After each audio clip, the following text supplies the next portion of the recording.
Hello and welcome. Today I'll demonstrate how to convert WMA format to FLAC using MiConvert's free online tool. Let's begin.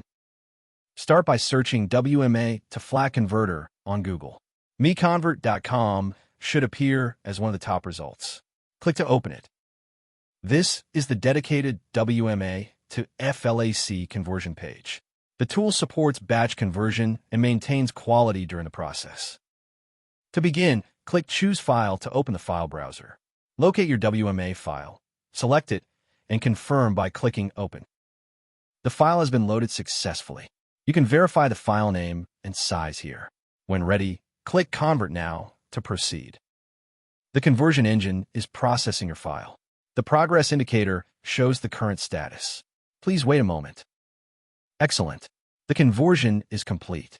Click Download to save the resulting FLAC file to your local drive. Thank you for watching. For more file conversion tools, visit MiConvert.com. Please subscribe to our channel for future tutorials.